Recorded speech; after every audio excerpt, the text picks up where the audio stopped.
E estamos de volta com a cientista política e feminista Marlise Matos, a gente conversando aqui sobre representação política. Não dá para falar de representação política sem passar um pouco pelo feminismo também, que é um movimento social que se empenhou desde o século XIX para mudar essa situação da mulher, né? A história, as três ondas do feminismo, que aliás, essa metáfora da onda é interessante, né? Porque tem hora que vai e volta, né? Quais são as três ondas? Então, Miriam, a gente sabe, esse é um bom ponto, porque a primeira agenda de luta, né, que constituiu o feminismo na modernidade foi justamente a luta pelo sufrágio, né?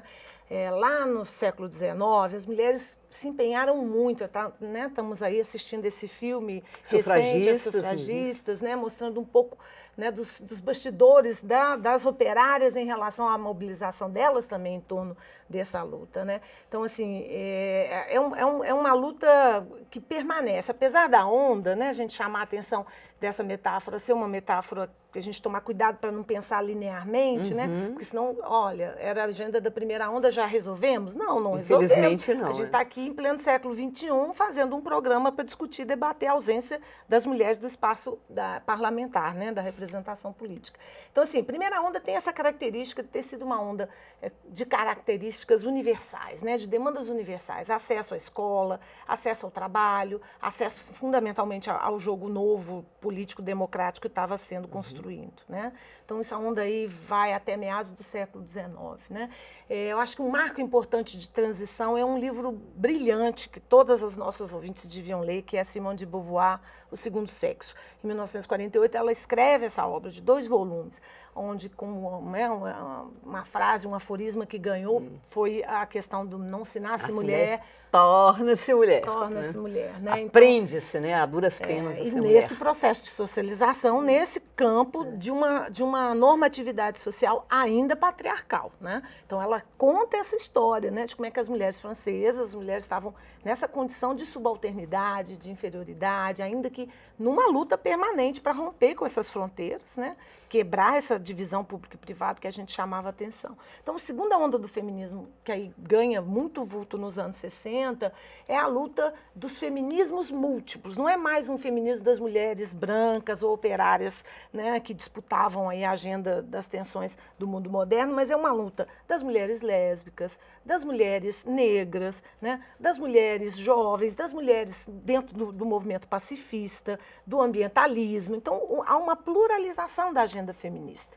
Né? Os anos 60 são muito marcados pela revolução sexual, né? O direito ao próprio corpo, né? A usar a serem elas as próprias donas, né? O direito ao prazer. Direito ao prazer, né? Então, a politização do mundo privado, a gente vai ver isso também sendo outro mote importante, que é o privado é político, nesse sentido que você também abriu o programa chamando atenção para o tema da violência, né? Do como a gente passou anos e anos sofrendo de maneira silenciosa a violência.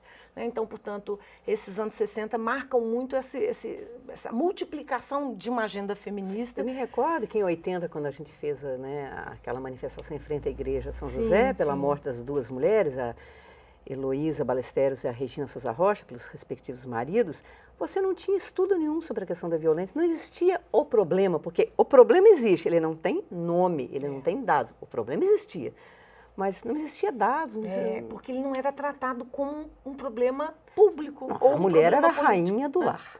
Né? E era justamente, a gente mostra que era justamente no lar onde ela era espancada, cerceada, maltratada. Né? E deveria ser o lugar do amor, do acolhimento, né? E não é. Né? E para muitas mulheres, até hoje, ainda é o espaço do terror e da violência. Né? Então, assim, a partir daí, a gente tem que lembrar que o Brasil vive uma circunstância muito diferente do resto dos países do norte global, onde o feminismo ganhou, né, essa esfera pública de maneira mais espraiada, difundida. Nós tivemos ditadura militar, né, Miriam, em 64, a gente tem um golpe e temos um regime de exceção democrática que vai durar mais de 20 anos. E as mulheres estiveram ativamente participando. O movimento feminino pela anistia. Né, a luta pelo retorno dos presos políticos. A gente sabe, né, aqui na América Latina, o papel importantíssimo que mulheres jogaram, né, na resistência à ditadura militar e depois nos partidos de esquerda também, né, fazendo o trabalho, né, de costurar aí as novas agendas para a redemocratização, né, e para a transição da democracia. Então, uma autora que eu gosto muito de usar, que é a Célia Pinto, ela menciona que a América Latina, mas especificamente provavelmente também no Brasil, a gente teria vivido uma terceira onda, que vai aí culminar com a redemocratização no Brasil. Esse início é marcante, essa coisa da violência e os temas, e você mencionou há pouco essa experiência aqui de Minas, que foi inovadora, foi uma agenda nova para o Brasil inteiro, de politizar a questão da violência contra as mulheres, né?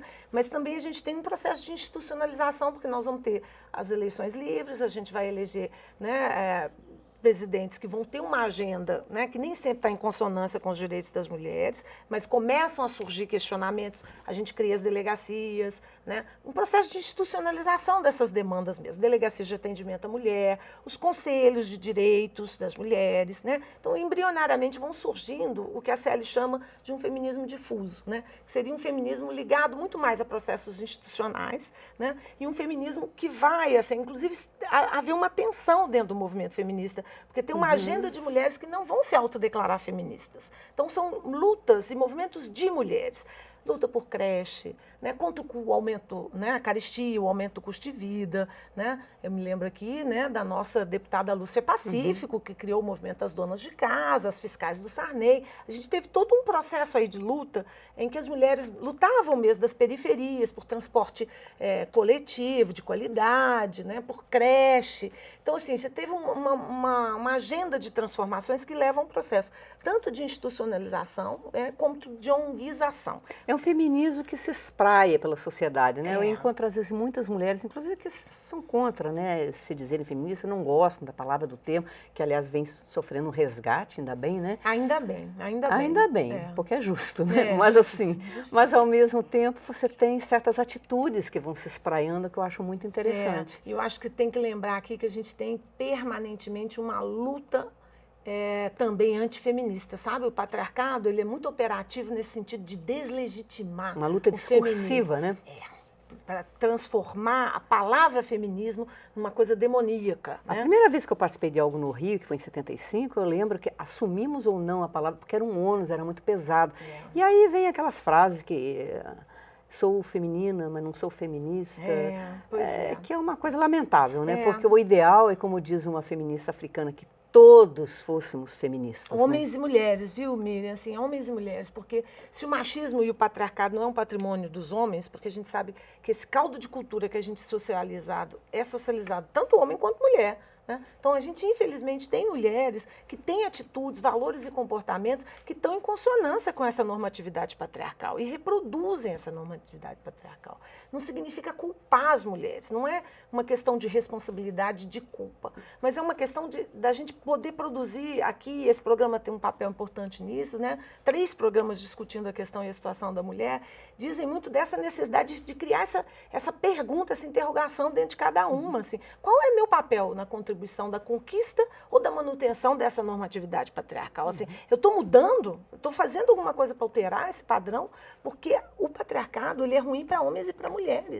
O genocídio da juventude negra também tem a ver com essa forma perversa, né, internalizada, introjetada de uma ordem de masculinidades viris, né, que se confrontam, que fazem a guerra. O que é ser homem, né? O que é ser homem nesse processo de ser ele o macho dominante permanentemente. E é ser violento, né? Na nossa sociedade a resposta é essa. Se você é homem, você é violento. Né? E aí a gente depois sabe que isso tem todas as consequências para a esfera do espaço doméstico, para a violência contra as mulheres e para o público também. Tá? Então realmente nós construímos aí uma sociabilidade que ela é patriarcal e ela tem consequências ruins para homens e mulheres. E o convite do feminismo, para voltar a usar o termo, assim, e eu queria dizer isso para nossas ouvintes, que a gente tem uma luta que não pertence mais às mulheres. O feminismo é uma agenda de lutas de homens e de mulheres, que tem interesse em transformar essa sociedade, de fato, efetivamente numa democracia, né? Uma democracia para todos. Né? A gente não é um movimento que quer tomar o lugar de poder dos homens, essa é uma outra forma muito estereotipada, estigmatizada de pensar o feminismo, que as mulheres lá são as feias, as lésbicas, as mal-amadas, que querem tomar o poder dos homens e dominar os homens. Não, ninguém quer dominar ninguém, justamente porque a gente entende que o lugar de subalterno, de oprimido, de dominado, não é agradável, não é bom e não se constrói uma sociedade democrática nessas bases, né? Outro intervalinho e nós voltamos aí falando rapidamente sobre a terceira onda, mas principalmente sobre a quarta onda na América Latina. Até daqui a pouco.